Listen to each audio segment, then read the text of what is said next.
साथियों, आप सभी का इस प्लेटफॉर्म पर स्वागत है। यहाँ पर हम लोग भारत का स्वतंत्रता संघर्ष नामक जो पुस्तक है, जिसके राइटर में विपिन चंद्र जी शामिल हैं, उस पुस्तक को यहाँ पर हम लोग देख रहे हैं। अभी तक इसके 2 अध्यायों को हम लोग कंप्लीट कर चुके हैं। आज के दिन हम लोग इसका तीसरा अध्याय, जिसका शीर्षक है 1857 के बाद किसान आंदोलन और किसान विद्रोह, तो इसकी चर्चा हम लोग करेंगे। तो चलिए प्रारंभ करते हैं। अंग्रेजों के उपनिवेशवादी शोषण का कहर भारतीय किसानों पर ही सबसे ज़्यादा बरपा। औपनिवेशिक आर्थिक नीतियाँ, भू राजस्व की नई प्रणाली और उपनिवेशवादी प्रशासनिक व न्यायिक व्यवस्था ने किसानों की कमर तोड़ दी। फिर दस्तकारी उद्योगों के तबाह हो जाने से इन उद्योगों में लगे लोग भी खेती की तरफ वापस लौटने पर मजबूर हुए, जिससे खेती लायक जमीन पर दबाव भी काफ़ी बढ़ गया और इस तरह कृषि का पूरा ढांचा ही बदलने लगा। बड़ी जमींदारी वाले इलाकों में किसानों पर अत्याचार बढ़ने लगे। जमींदार उनसे मनमाने ढंग से अवैध लगान वसूलते और बेकार कराते।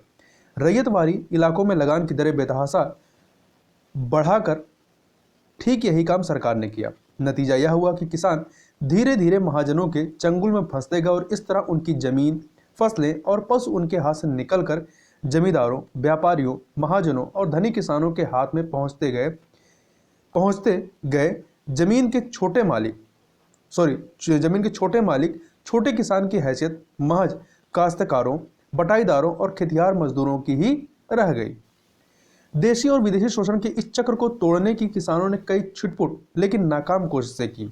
स्थानीय स्तर पर जब उनके सामूहिक संघर्ष विफल होने लगे और उन्हें लगा कि वे औपनिवेशिक राज का मुकाबला नहीं कर पाएंगे और न ही दिन ब दिन बढ़ते शोषण के थमने के कोई आसार हैं, तो उनके विरोध ने मजबूरन अपराध का रास्ता पकड़ा।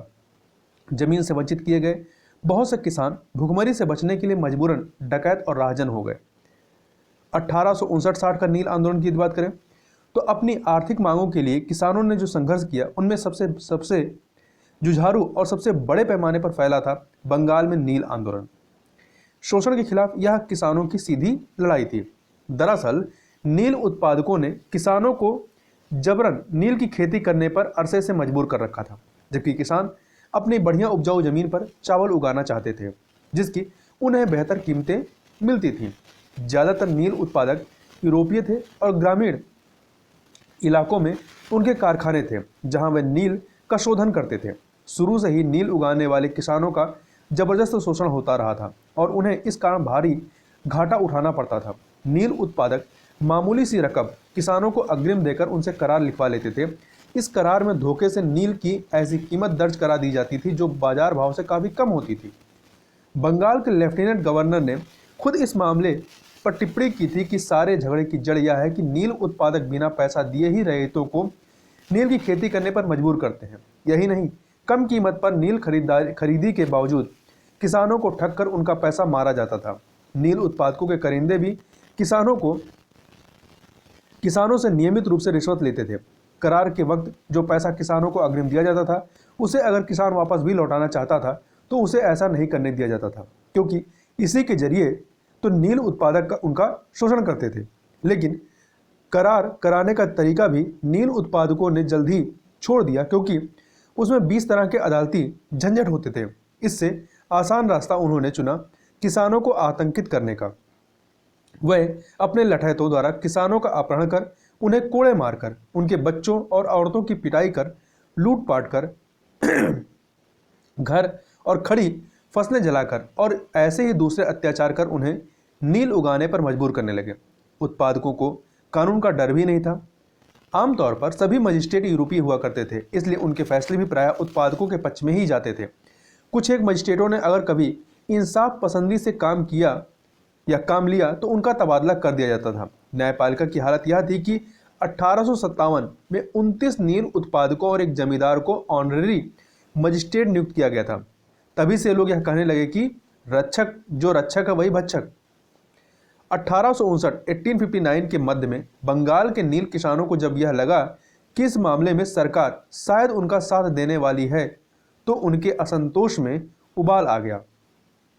वह यह था कि कलारोवा के डिप्टी मजिस्ट्रेट हेमचंद्राकर से एक सरकारी आदेश पढ़ने में जरा सी चूक हो गई और उन्होंने 17 अगस्त 1859 को पुलिस के नाम फरमान जारी कर दिया कि नील उगाने वाले रैयतों से संबंधित विवादों में जमीन पर रैयतों का कब्जा रहेगा और वे उस पर अपनी मर्जी की फसल उगा सकेंगे। पुलिस की यह जिम्मेदारी है कि कोई नील उत्पादक या अन्य कोई व्यक्ति रैयतों के मामले में हस्तक्षेप न करने पाए। चंद्राकर की यह घोषणा सारे बंगाल में आग की तरह फैल गई। किसानों को लगा कि अरसे से चले आ रहे शोषण के खात्मे का वक्त आ गया है। उन्होंने शुरू में शांतिपूर्ण तरीकों से संघर्ष चलाया। अधिकारियों के पास कई अर्जियां भेजी गईं और प्रदर्शन किए गए, लेकिन जब इसका कोई असर नहीं पड़ा तो सितंबर 1859 में उनका गुस्सा भड़क उठा। शुरुआत नदिया जिले के गोविंदपुर गांव से हुई।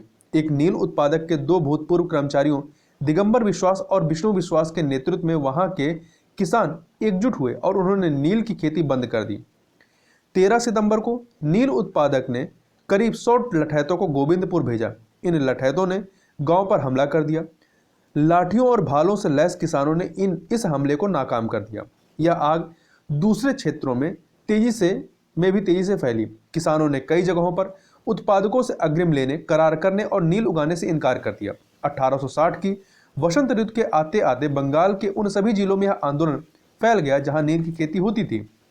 किसान एकजुट होकर एक एक गांव से लठैतों के आतंक को खत्म करते गए और एक एक कर नील कारखानों पर उनका हमला तेज होने लगा। कई बार तो संघर्ष रोकने या आंदोलनकारी नेताओं को गिरफ्तार करने गई पुलिस पर भी हमला किया गया। इस दौरान कई पुलिस चौकियों पर भी हमला किया गया। तब उत्पादकों ने एक नया तरीका अपनाया। उन्होंने किसानों को धमकी दी कि अपने जमींदारी अधिकारों का इस्तेमाल कर वे विद्रोही किसानों से जमीन छीन लेंगे या उसका लगान बढ़ा देंगे। इसके जवाब में रैयतों ने लगान चुकाना ही बंद कर दिया।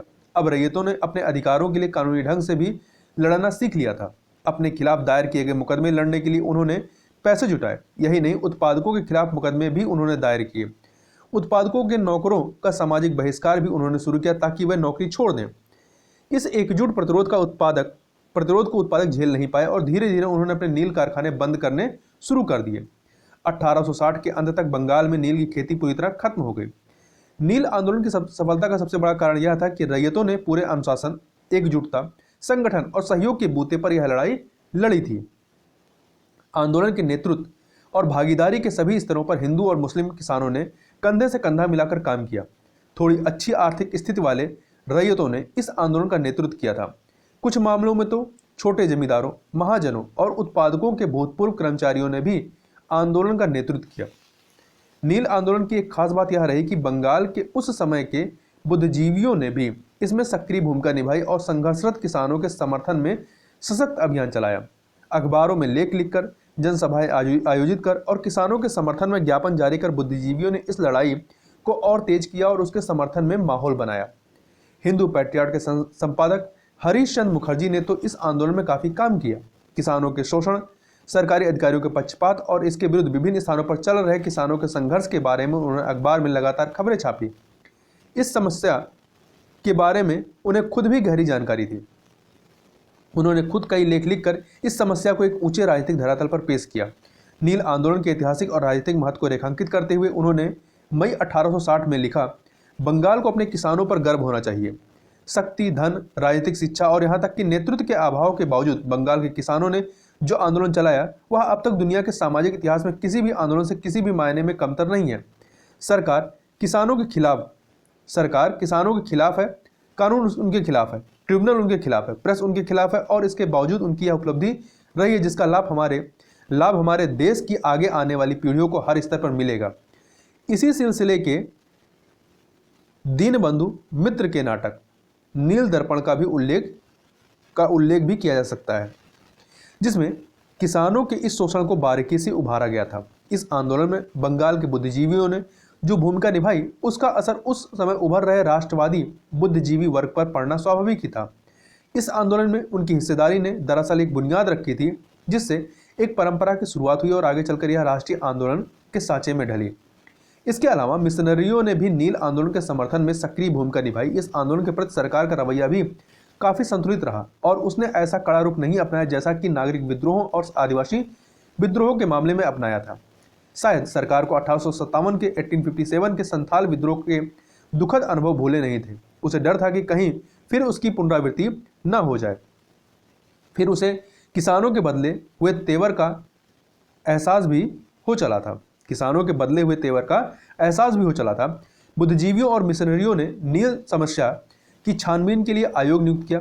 आयोग की रिपोर्ट आई तो यह बात साबित हो गई कि नील की खेती के पीछे शोषण, भ्रष्टाचार और उत्पीड़न का एक पूरा तंत्र काम कर रहा था।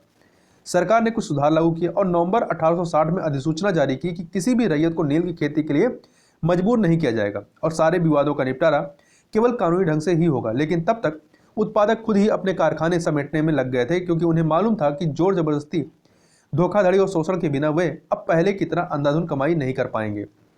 पाबना विद्रोह 1857-76 की बात करें तो बंगाल के ज्यादातर इलाकों में 1870 के दशक में और 1880 के दशक के शुरुआती दिनों में बड़े पैमाने पर कृषक अशांति रही। इसका कारण यह था कि जमींदारों ने लगान की दरें कानूनी सीमा से भी ज्यादा बढ़ा दी। साथ ही 1859 के अधिनियम 10 के तहत काश्तकारों के जमीन पर कब्जे के अधिकार मिले थे। उससे काश्तकारों को वंचित रखने की साजिशें भी जमींदार कर रहे थे। मतलब काश्तकारों को जमीन पर कब्जे का अधिकार था, उससे काश्तकारों को वंचित रखने की साजिशें भी जमींदार कर रहे थे। इसके लिए वो किसानों पर तरह तरह के अत्याचार करते थे। उन्हें जबरन जमीन से बेदखल कर दिया जाता। उनकी फसलों और पशुओं की जब्ती के अलावा जमींदार उन्हें तरह तरह के मुकदमों में भी फंसा देते थे। इस तरह के अत्याचार और दमन के खिलाफ किसानों में असंतोष बढ़ता गया और उन्होंने इसका मुकाबला करने की तैयारियां शुरू की। 1873 में पाबना जिले के यूसुफ शाही परगना में किसान संघ की स्थापना की गई। संघ ने किसानों को संगठित किया। संघ द्वारा आयोजित सभाओं में हजारों किसान शामिल होते और गांव-गांव जुलूस निकालकर वहां के किसानों से भी संघ में शामिल होने की अपील करते। कुछ दिनों बाद संघ ने लगान हड़ताल की और इसके तहत रैयतों ने बढ़ा हुआ लगान चुकाने से इनकार कर दिया। संघ ने जमींदारों के खिलाफ मुकदमे दायर किया और मुकदमे लड़ने के लिए रैयतों ने दिल खोलकर संघ को चंदे दिए। धीरे धीरे यह संघर्ष पाबना के अन्य भागों और पूरे बंगाल के दूसरे जिलों में भी फैल गया। हर जगह किसान संघ बने, लगान देना बंद कर दिया गया और जमींदारों को अदालतों में खींचा गया। लेकिन किसानों की यह लड़ाई मुख्यतः कानूनी मोर्चे पर ही सीमित थी। इतने बड़े पैमाने पर चले आंदोलन के दौरान हिंसक वारदातें नाम मात्र की ही हुई। किसान तभी हिंसा का सहारा लेते जब जमींदार जबरन उनसे अपनी शर्तें मनवाना चाहे। जमींदारों के घरों को लूटने और पुलिस स्टेशनों पर हमलों की सिर्फ कुछ ही वारदातें हुई। कभी कभी अदालतों के फैसलों को लागू कराने के लिए मामले में भी जब रोड़े अटकाए गए तो किसानों ने लाठी का सहारा लिया। लेकिन ऐसे मामले इक्का दुक्का ही हुए। आंदोलन के दौरान शायद ही कोई जमींदार या उसका करिंदा मारा गया या गंभीर रूप से घायल हुआ। दरअसल तब तक किसान अपने कानूनी अधिकारों के प्रति काफी जागरूक हो गए थे और कानूनी लड़ाई लड़ना सीख गए थे। एकजुट होकर के और अपने संगठन बनाकर शांतिपूर्ण संघर्ष कर अपने अधिकारों की बहाली का तरीका उन्हें मालूम हो गया। हालांकि कृषक अशांति का दौर करीब 1885 तक चला, लेकिन ढेर सारे विवाद पहले ही सुलझा लिए गए थे। इनमें से कई मामले सरकारी दबाव और बीच बचाव से हल कराए गए और कई मामलों में तो जमींदारों ने डर के मारे खुद ही समझौते कर लिए। इन जमींदारों को किसानों की संगठित शक्ति से डर लगने लगा था और उन्हें आशंका थी कि मुकदमों के चक्कर में फंसकर उनका नुकसान ही होगा। इस तरह बहुत से किसानों को जमीन पर कब्जे का अधिकार वापस मिला। जिन मामलों में हिंसात्मक वारदातें हुई, यहां सरकार ने जमींदारों का पक्ष लिया और किसानों की गिरफ्तारियां बड़े पैमाने पर की गई। लेकिन जहां आंदोलन शांतिपूर्ण रहा या सिर्फ कानूनी मोर्चे पर ही किसानों ने लड़ाई लड़ी, वहां सरकार ने तटस्थ रुख अपनाया। जमींदारों ने किसानों के दमन के जो तरीके अपना रखे थे, उनमें से कुछ के खिलाफ कानून बनाने का वचन भी सरकार ने दिया। यह अलग बात है कि सरकार ने बिल्कुल आधे मन से अपना वचन निभाया और 1885 में बंगाल काश्तकारी कानून बनाकर एक तरह से बस खाना पूर्ति ही की थी। दरअसल इस आंदोलन के प्रति जमींदारों और उपनिवेशवादी साम्राज्य से समझौते का रुख इसलिए अपनाया कि यह आंदोलन महज दरअसल इस आंदोलन के प्रति जमींदारों और उपनिवेशवादी साम्राज्य ने समझौते का रुख इसलिए अपनाया क्योंकि यह आंदोलन महज किसानों की तात्कालिक समस्याओं और शिकायतों को दूर करने और तत्कालीन कानूनों के तहत उन्हें दिए गए अधिकारों को अमली जामा पहनाने की मांग तक ही सीमित था। न तो यह आंदोलन जमींदारी प्रथा के खिलाफ था और न ही किसी भी स्तर पर यह आंदोलन उपनिवेशवाद विरोधी राजनीति से जुड़ा था। किसान संघों ने अपनी सभी गतिविधियां आमतौर पर कानूनी दायरे में ही सीमित रखी। जमींदारों के खिलाफ अपनी लड़ाई में सिर्फ वैधानिक साधनों का सहारा लिया और अंग्रेजों के विरोध में कोई मांग नहीं उठाई, बल्कि आंदोलन के नेताओं ने अक्सर यह स्पष्ट भी किया कि वे अंग्रेजों के खिलाफ नहीं है और सिर्फ जमींदारों के खिलाफ है। इन नेताओं ने यह नारा भी दिया कि हम महारानी और सिर्फ महारानी की रैयत होना चाहते हैं। इसी कारण सरकार की ओर से भी इस आंदोलन को दबाने की कोशिशें सिर्फ भारतीय दंड संहिता के प्रावधानों के तहत ही सीमित रही और सरकार ने सशस्त्र दमन का सहारा नहीं लिया, जैसा कि उसने संथाल और मुंडा विद्रोहियों के मामले में किया था। इस आंदोलन में भी बंगाल के हिंदू और मुस्लिम किसानों ने पूरी एकजुटता के साथ संघर्ष किया। हालांकि रैयतों में ज़्यादातर किसान मुसलमान थे और दूसरी तरफ ज़्यादातर जमींदार हिंदू थे। खास बात यह रही कि किसानों को धर्म के आधार पर एकजुट करने की कोई कोशिश भी नहीं की गई।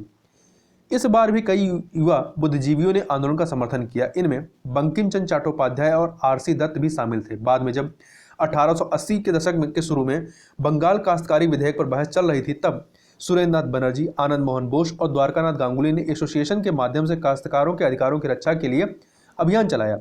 रैयत संघों के गठन में मदद की और लगान विधेयक के समर्थन के काश्तकारों की कई बड़ी सभाएं आयोजित की। लगान विधेयक के समर्थन में काश्तकारों की कई बड़ी सभाएं आयोजित की।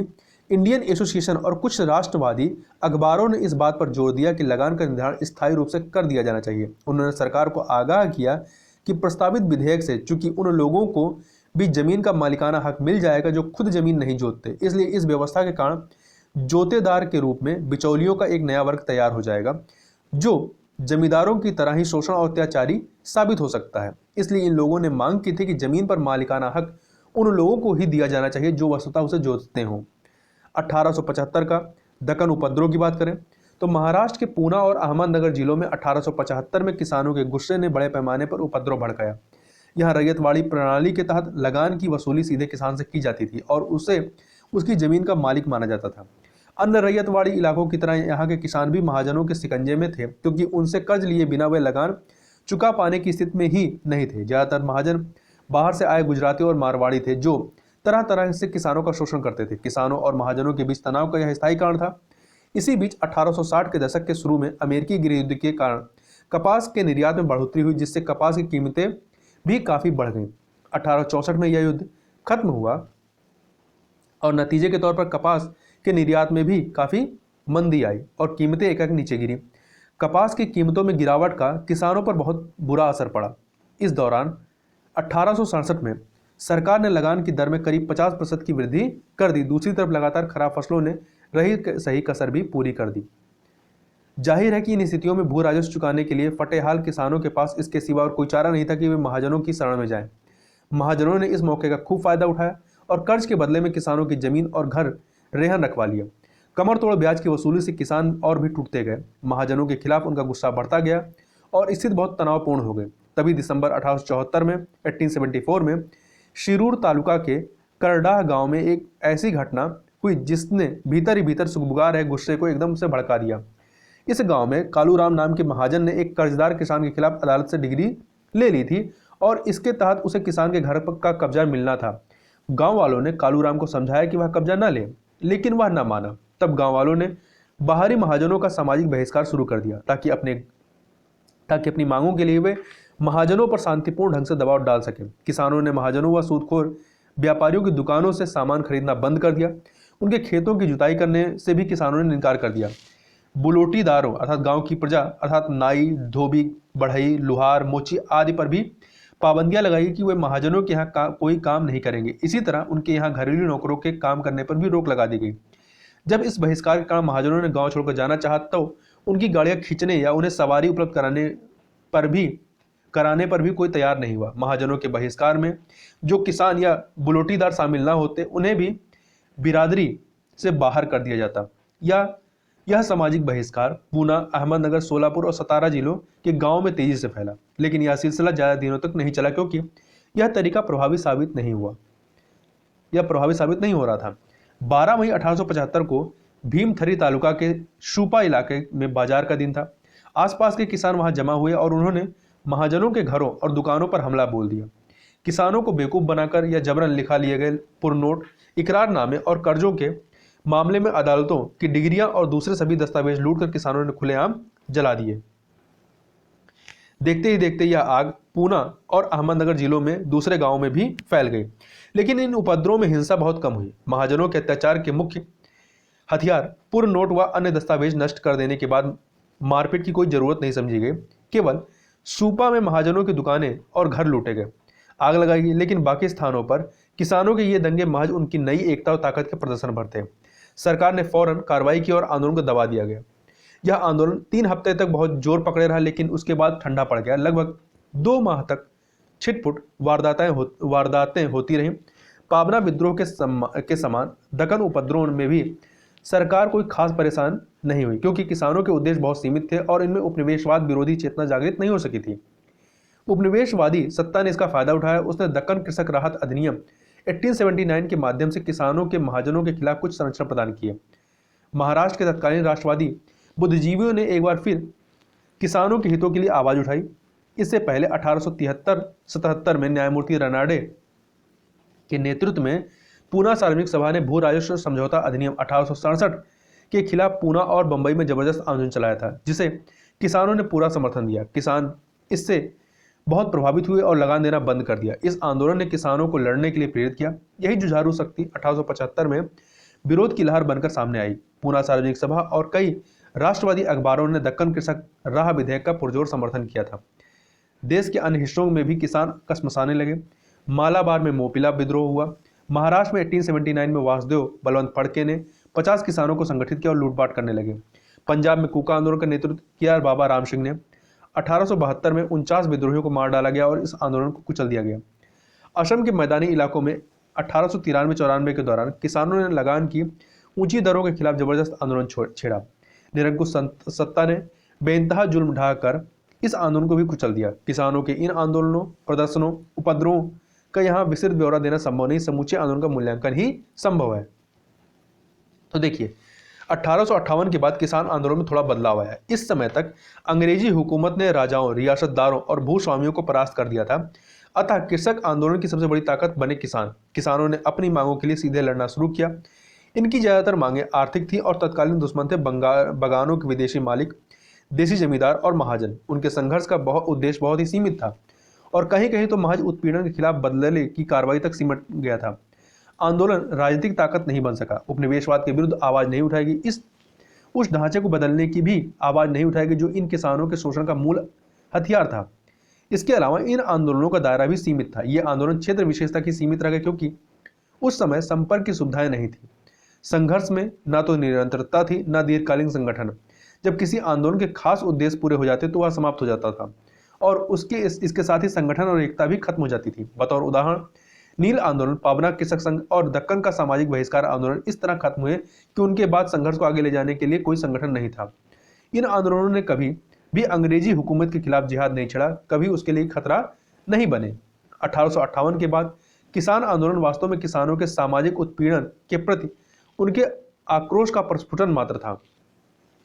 किसानों ने तभी विद्रोह किया जब उन्हें लगा कि उनकी पारंपरिक जीवन शैली पर प्रहार हो रहा है और वे अधिक दिनों तक यथास्थिति को बरकरार नहीं रख सकते। ये किसान बदलाव के लिए नहीं वरन यथास्थिति को बरकरार रखने के लिए लड़ते रहे। मसलन उन्होंने कभी जमीन के मालिकाना हक या जमींदारी के खिलाफ लड़ाई नहीं छड़ी। इनका संघर्ष बेदखली और ज्यादा लगान के खिलाफ ही था। सूदखोरी के खिलाफ आंदोलन नहीं हुआ। आंदोलन हुआ महाजन की 420 के खिलाफ, जब किसानों को लगा कि महाजन कर्ज देकर उनकी जमीनें हड़पने लगे हैं। किसानों ने लगान वसूलने के अधिकार को कभी चुनौती नहीं दी। उन्हें बुरा लगा तब जब लगान ज्यादा बढ़ गया। उसे अपने विदेशी बगान मालिक से कोई परहेज नहीं था। उसे गुस्सा तब आया जब बगान मालिक ने उसकी फसल की कीमत घटा दी और खेत में कौन सी फसल बोएं यह तय करने की आजादी भी छीन ली, जैसा कि नील आंदोलन के मामले में हुआ। कानून के प्रति किसान काफी जागरूक हो चुके थे। जब भी कानून को तोड़ मरोड़ कर उनके अधिकारों पर कुठाराघात किया गया, उन्होंने अपने बचाव के लिए जमकर संघर्ष किया, अदालती लड़ाई लड़ी। उन्हें विश्वास हो गया था कि कानून के रक्षक आला अफसर उनके साथ न्याय जरूर करेंगे। जब जब किसानों ने आंदोलन किया, इस विश्वास के साथ कि सरकार उनके प्रति न्याय करेगी। वैसे इन आंदोलनों में भी भारत के किसानों ने अदम्य साहस और बलिदान का परिचय दिया। उनमें गजब की संगठन क्षमता थी, ऐसी ताकत जिसने जाति धर्म के सारे बंधन तोड़ दिए। किसानों ने उपनिवेशवादी सरकार से कुछ रियायतें भी हासिल की। सरकार इन किसानों से समझौते के लिए भी इच्छुक थी, हालांकि वह उतनी ही छूट देना चाह रही थी जितना कि एक औपनिवेशिक आर्थिक राजनीतिक व्यवस्था में संभव है। इस प्रकार 1858 के बाद के किसान आंदोलन के प्रति सरकार का रवैया 1858 के पहले के किसान आंदोलन के प्रति बढ़ते गए रवैये से गुणात्मक रूप से भिन्न था। 1857 के विद्रोह और आदिवासियों के विद्रोह को दबाने के लिए ब्रिटिश हुकूमत ने बेइंतहा जुल्म ढाए, लेकिन 1858 के बाद के किसान आंदोलन के प्रति उसका रवैया समझौतावादी और नरम रहा। इसका कारण यह था कि 1858 के पहले के आंदोलन ने सत्ता को सीधी चुनौती दी थी, जबकि 1858 के बाद के आंदोलन ने सत्ता को कभी चुनौती नहीं दी। 19वीं सदी के किसान आंदोलन की सबसे बड़ी कमी यह थी कि किसान उपनिवेशवाद या औपनिवेशिक अर्थव्यवस्था को जानते समझते नहीं थे। उनके पास ना तो कोई विचारधारा थी और ना कोई ठोस सामाजिक, आर्थिक, राजनीतिक कार्यक्रम। किसान चाहे जितने जुझारू रहे, उनका संघर्ष समाज की पुरानी मान्यताओं और परंपराओं के दायरे में ही सिमट कर रह गया। किसी नए समाज की परिकल्पना नहीं थी, एक ऐसी परिकल्पना जो देश के तमाम नागरिकों को एक सामूहिक लक्ष्य के लिए संघर्ष करने को एकताबद्ध करती, एक दीर्घकालीन राजनीतिक आंदोलन को जन्म देती। कोई राष्ट्रीय स्तर का नेतृत्व जिसके पास एक नए समाज के निर्माण की रूपरेखा हो, वही देश की तमाम जनता और किसानों को इकट्ठा कर सकता था और राष्ट्रव्यापी राजनीतिक संघर्ष छेड़ सकता था। इस तरह का कोई नेतृत्व भी नहीं था। इस प्रकार किसी ऐसे आंदोलन को जिसके पास ना कोई विचारधारा हो, ना कार्यक्रम हो, ना नेतृत्व हो और ना संघर्ष की रणनीति, कोई भी सत्ता फुसला सकती थी। अंग्रेजी हुकूमत ने भी किया, रियायतें देकर किसानों को बहला दिया और जहाँ जरूरत पड़ी वहां दमन का सहारा लिया। लेकिन किसान आंदोलन की यह कमजोरी आंदोलन के चरित्र पर कलंक नहीं है। वास्तव में यह किसानों की नासमझी का फल था। वे उपनिवेशवाद के शिकंजे को समझ नहीं सके थे। उस समय एक ऐसे बौद्धिक वर्ग की जरूरत थी जो उसमें राजनीतिक समझ पैदा करता, परंतु उस समय यह वर्ग था ही नहीं, उभर जरूर रहा था। 20वीं सदी में इन तमाम कमियों पर काबू पा लिया गया और किसानों का प्रतिरोध साम्राज्यवाद विरोधी प्रतिरोध में समाहित हो गया। किसान इस साम्राज्यवाद विरोधी आंदोलन में शरीक हो गए। अंग्रेजों के खिलाफ राष्ट्रव्यापी आंदोलन में किसानों ने अहम भूमिका निभाई। साथ ही साथ किसानों ने अपने वर्गीय हितों के लिए लड़ाई भी शुरू की और आज के किसान संगठनों को जन्म दिया। तो इस प्रकार से यह चैप्टर यहाँ पर समाप्त होता है। तो इस वीडियो में बस इतना ही। मिलते हैं नेक्स्ट वीडियो में, तब तक के लिए बहुत बहुत धन्यवाद।